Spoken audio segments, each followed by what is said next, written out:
Peugeot, ça va vraiment pas.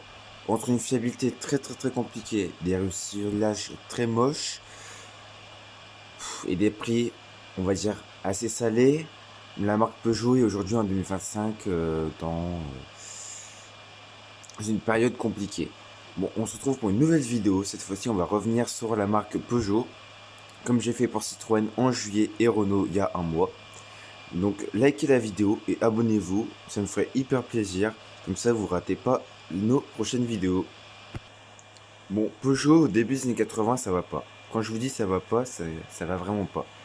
Alors, Peugeot a fait le rachat de Citroën, Talbot et Chrysler. Et franchement, bah, ça se passe mal.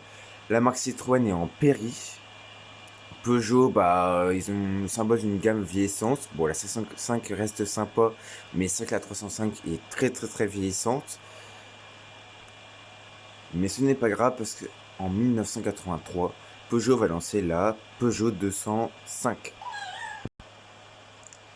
Ça fait déjà un an que la Citroën BX est lancée, elle se vend hyper bien.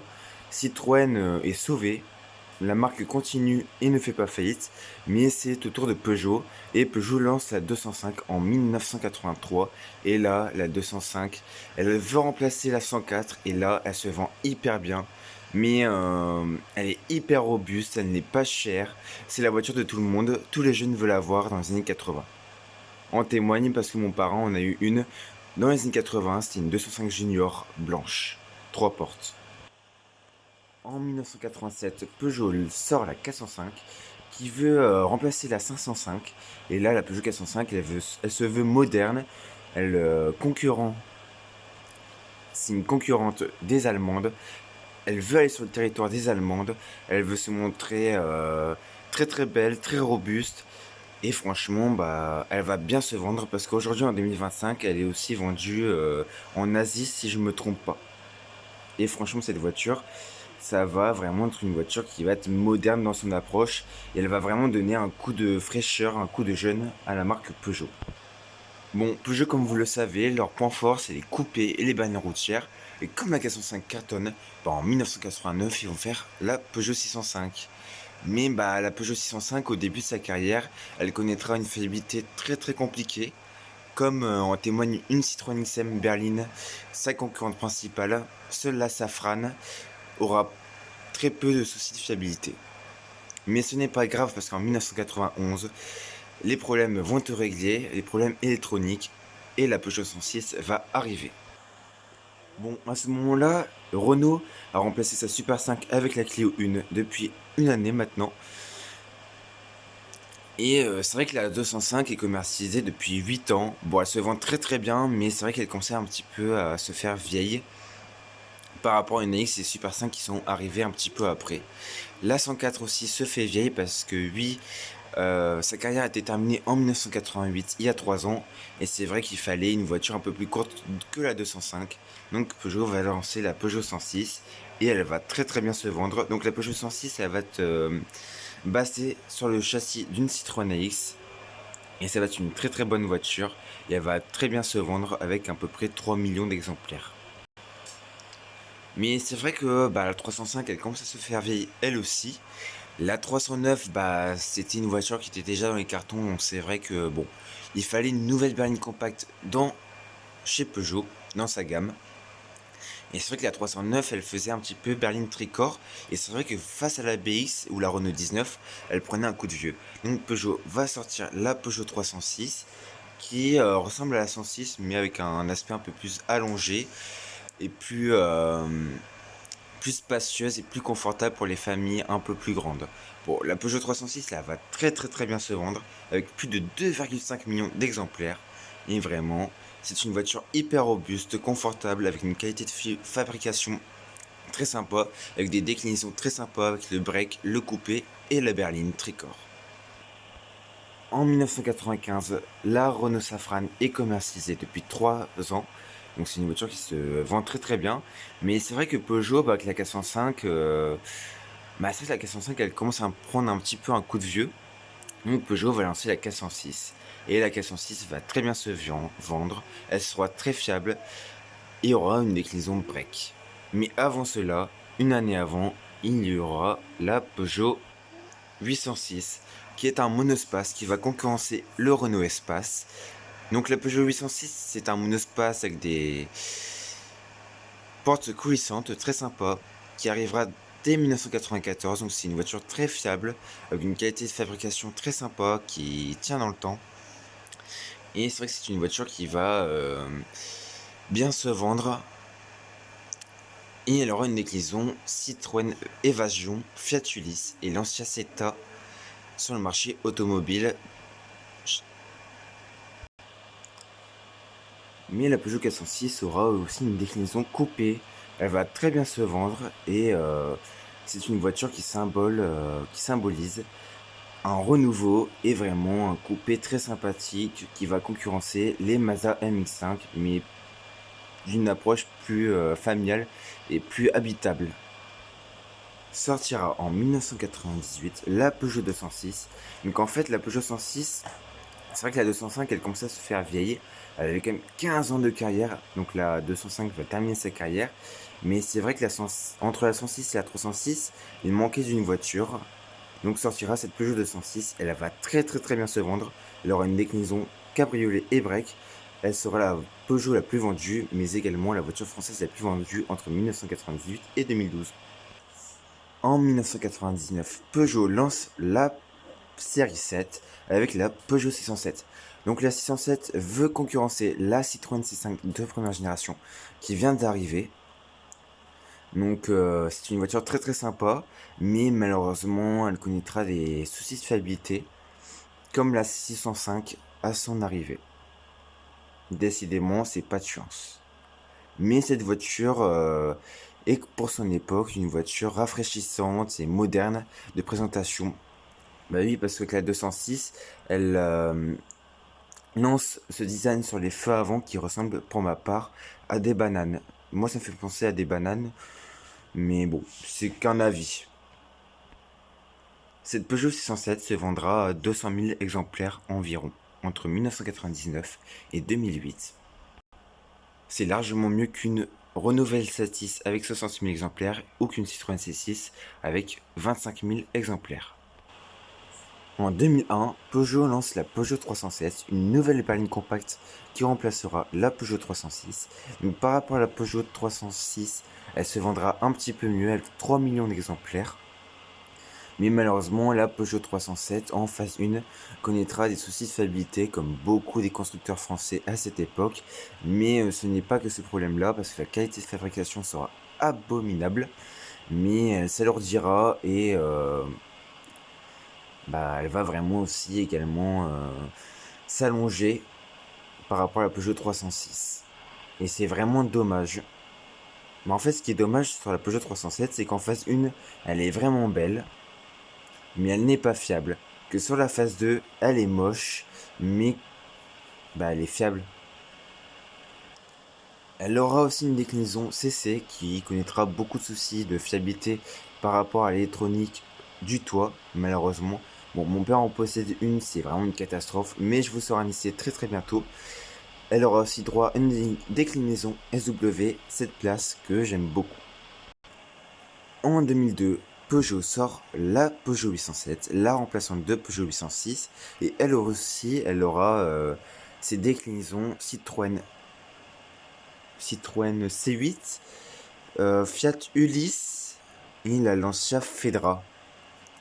La Peugeot 807 aura des portes coulissantes électriques, mais c'est vrai qu'elle aura des soucis de fiabilité par rapport à la Peugeot 806. Mais c'est vrai que depuis bien 25 ans, Peugeot connaît des soucis de fiabilité, mais c'est vrai qu'au début des années 2000, Peugeot, au niveau fiabilité, c'était compliqué avec la 307, 607 et 807. En 2004, Peugeot sort la Peugeot 407 berline. Elle va remplacer la Peugeot 406 et la Peugeot 407 c'est une très bonne voiture, mais c'est vrai qu'elle connaît un petit peu des soucis de fiabilité, mais par rapport aux autres Peugeot ça va quand même mieux. Elle aura une déclinaison coupée qui est vraiment trop sympa. Bon, elle fera un flop, mais bon, c'est tout, c'était une bonne voiture quand même. Mon grand-père en a eu une pendant 7 ans, c'était une voiture extraordinaire. Et elle aura aussi une déclinaison SW très sympa que je trouve pour ma part très belle avec des coloris très sympas. En 2005, Peugeot a le projet de sortir la Peugeot 1007. Donc c'est une Peugeot qui aura un esprit un petit peu micro-space, avec des portes coulissantes, mais la Peugeot 1007 va connaître une carrière très très compliquée. Entre 2005 et 2009, elle se vendra à 124 000 exemplaires, et c'est une voiture qui aura un système de portes coulissantes qui pèsera lourd à la voiture. La voiture va être très très lourde, donc ça va pénaliser les performances, et la voiture va se montrer gourmande en essence. Mais c'est dommage parce que je trouve que c'est la meilleure Peugeot qu'il a existé, et c'est la Peugeot qui a été la plus ambitieuse de toute l'histoire de la marque. Mais je trouve ça dommage parce que c'était vraiment une bonne voiture. Bon, c'est une voiture que je connais bien, c'est une voiture qui me plaît beaucoup. C'est une voiture très très sympa pour les retraités, les handicapés avec les portes coulissantes. C'est très très sympa. En 2006, Peugeot sort la Peugeot 207. Donc elle veut remplacer la Peugeot 206. Donc on voit que elle reprend les bases de la 206. Donc c'est une voiture très très sympa. Bon, elle est quand même moins fiable qu'une 206. Elle s'alourdit et s'allonge. Mais ça reste une voiture quand même agréable à conduire, avec une qualité de fabrication fiable, robuste. Mais c'est vrai qu'elle consomme un peu plus que la 206, et elle se vendra quand même beaucoup moins que la 206 malheureusement. Mais ça reste une citadine très sympa par rapport à une Clio 3 qui est vraiment fadasse. En 2007, Peugeot sort le Peugeot 4007, un 4x4 sous la base d'une Mitsubishi, qui partagera aussi ses bases sur la Citroën C-Crosser, si je ne me trompe pas, oui c'est ça, C-Crosser. Et la 4007, elle va pas se vendre beaucoup, ça va être un flop. Et moi j'aime beaucoup cette voiture, mais c'est vrai qu'on en voit très très très peu. C'est une voiture comme la 1007, je trouve très originale. C'est une des meilleures Peugeot pour moi. Mais bon, c'est vrai que c'est pas adapté à notre marché, je trouve. Mais et ça coûte quand même plutôt cher hein, pour une Peugeot. En 2007, Peugeot sort la première Peugeot des séries 8, la Peugeot 308 de première génération. Alors elle reprend les bases, bon, c'est dans la continuité que Peugeot faisait avec la série 7, avec les feux en banane à l'avant. Mais c'est une voiture qui reste très sympa, mais elle s'alourdit et s'allongit comme la 307 a pu faire par rapport à la 306. Bon, la qualité de fabrication n'est pas optimale, elle n'est pas ouf, mais je suis monté encore aujourd'hui dans une Peugeot 308 de première génération, et je trouve ça plutôt fiable, c'est quand même plutôt sympa, mais c'est vrai que ça consomme un petit peu, je trouve, pour une berline compacte. En 2008, Peugeot sort son premier SUV compact, le Peugeot 3008 de première génération, sur base de Peugeot 308 de première génération. Bon, c'est une voiture très très sympa, je la trouve très originale pour une Peugeot, avec ses feux triangulaires à l'arrière, même son ouverture de coffre est très sympa en deux parties. Elle est quand même relativement fiable, ça reste très sympa je trouve. C'est une voiture confortable, familiale, elle, avec un usage quotidien, c'est très sympa. Et c'est une voiture que je trouve quand même pour ma part très belle esthétiquement par rapport aux 3008 qui vont arriver bien plus tard. Mais est-ce que je suis seul à trouver que la Peugeot 3008 Model 1 est un mélange entre un monospace et un SUV, parce que je lui trouve un air de monospace que j'adore. Sortira en 2009 le Peugeot 5008 de première génération, et franchement je trouve vraiment c'est des voitures très sympas, et par contre pour le coup c'est vraiment un vrai monospace, et j'aime bien cette place indépendante avec les télés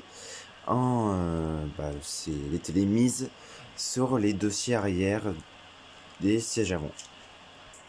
En 2011, Gvidad arrive chez Peugeot, et franchement il va vraiment donner un coup de boost à la marque, parce que oui c'est vrai que la série 7 de chez Peugeot avait vraiment des soucis de fiabilité, avait aussi des équipements désastreux, une qualité de fabrication toujours compliquée, un design pour ma part que je trouve très sympa, mais c'est vrai qu'aux yeux de la clientèle c'était pas ouf, aux yeux du public c'était pas ouf. Donc, le premier produit de Gilles Vidal va être cette Peugeot 508 Model 1, qui va regrouper la 407 et la 607. Donc en fait, au lieu du 4 de 407 et le 6 de 607, il va recouper, diviser par 2, et ça va faire la 508. Et franchement, je trouve cette voiture très très robuste. Mon grand-père en a une. Bon, c'est pas très très robuste, hein, mais ça reste sympa. C'est quand même une bonne Peugeot. C'est très sympa. Il y a la coudoir à l'arrière, elle est fiable. La qualité de fabrication est très très très sympa et très fiable. Sortira en même temps le Peugeot RCZ sur base de Peugeot 308 modèle 1. Donc c'est un coupé sport qui est qui est quand même plus court que la 407 coupé. C'est une voiture très très sympathique. C'est vraiment la dernière Peugeot originale pour ma part, mais avec également la Peugeot Ion en 2011. C'est un mini space pour moi. C'est un clone de la Citroën C0 et de la Mitsubishi. C'est la toute première voiture de Peugeot 100% électrique qui va concurrencer la Renault Zoé, et pour moi elle concurrence très très bien cette voiture, mais malheureusement elle connaîtra un flop malheureusement, mais ça reste une excellente auto. Sortira en 2012 la remplaçante de la Peugeot 207, et là je trouve que c'est vraiment une dégringolade, mais vraiment, que ce soit stylistiquement ou au niveau fiabilité ou au niveau qualité de fabrication, parce que cette voiture c'est vraiment une horreur. Alors, autant dans les années 2000, la 207 était vraiment mieux que la Clio 3, alors là, c'est complètement l'inverse. La Clio 4 est largement mieux que la 208, mais ça va continuer, vous allez voir. Sortira le Peugeot 2008, malheureusement. Alors, c'est un SUV urbain, alors aujourd'hui, on a toutes les sauces, c'est vraiment un secteur saturé. Bon, par contre, Peugeot, ils disaient qu'ils étaient en avance sur le temps avec leurs équipements, parc assist, plein de choses. Comme la publicité, elle là, mais bon, ça reste une mauvaise voiture. Comme elle est sous une plateforme de 208, bah, elle hérite de la mauvaise fiabilité et la mauvaise qualité de fabrication, malheureusement. Sort en 2013 la Peugeot 308 de deuxième génération, mais c'est une voiture très très belle. Elle s'attaque à la Golf, donc là, je trouve elle atteint pas la Golf, mais elle dépasse la Golf. Mais ça reste une mauvaise voiture avec la fiabilité et la qualité de fabrication qui n'est pas optimale malheureusement. Et la voiture se trouve trop chère pour ce qu'elle vaut. Après, je suis tout à fait d'accord avec vous. Par rapport à une Mégane 3, c'est beau, mais bon, c'est pas confortable, c'est pas. Non, achetez pas cette voiture. Je suis désolé, mais l'apparence est trompeuse malheureusement. Comme beaucoup de Peugeot de ces années-là. Sortira en 2016 le Peugeot 3008 de deuxième génération. Alors là, en fait, c'est comme la 308. Elle paraît elle est très très belle, hein, c'est un beau design. C'est vrai que par rapport à un 4JAR, c'est beau, hein, mais bon, moi je préfère quand même le 4JAR. Mais c'est vrai que niveau fiabilité, ça va pas être terrible. Mais par contre, niveau qualité de fabrication, ça va être un petit peu mieux, je trouve, par rapport à une 208 ou une 308 actuelle. Ah oui, j'ai oublié de aussi vous parler de la 108. Mais la 108 va être une excellente auto. Par contre, c'est une des rares de cette époque qui va, je trouve, plutôt bien pour ma part. Avec des coloris très sympathiques, elle se trouve pas chère. Et elle se montre relativement fiable. Relativement fiable. Mais c'est vrai que ce 3008, il aura aussi sa déclinaison 5008. Et c'est vrai que bon, c'est deux clones. Et du coup, j'aime pas. C'est vrai que par rapport à la 4JAR, l'espace juste en face chez Renault, bah c'est pas ouf. Malheureusement, c'est pas ouf. Et là, je trouve qu'à ce moment-là, on perd un petit peu ce qui fait l'esprit de Peugeot, c'est-à-dire des berlines, des coupés, des breaks, des cabriolets, parce que là, à ce moment-là, les 207cc n'existent plus, les 308cc n'existent plus, les RCZ n'existent plus, les 407X coupés n'existent plus, il n'y reste plus que la 508 de première génération. Sort en 2018 la Peugeot 508 de deuxième génération, et là, à ce moment-là, je trouve que Peugeot, vraiment là, ils sont au top du top niveau design. Parce que la 508, je la trouve trop belle. Alors quand j'étais petit, je me disais, mais en avance sur son temps, je me disais, elle est futuriste cette voiture. Mais bon, c'est vrai qu'au fil du temps, bah, il y a eu des soucis de fiabilité et ça a été compliqué. Mais bon, à ce moment-là, j'aime beaucoup la marque Peugeot. C'est vrai que par rapport au 308 de deuxième génération et au 2008 et 208, c'est quand même mieux. Mais bon, niveau fiabilité, ça reste compliqué. Par contre, niveau qualité fabrication, c'est toujours très compliqué malheureusement. Par contre, là, la Peugeot 208 de deuxième génération, je la trouve très très sympa par rapport à la première qui est vraiment moche. Mais c'est vrai que par rapport à la Clio 5, bah, elle est vraiment sympa, elle est vraiment, elle a un beau design. Mais c'est vrai que niveau fiabilité, ça reste compliqué. C'est ça qui est un petit peu compliqué chez Peugeot actuellement, même depuis une vingtaine d'années.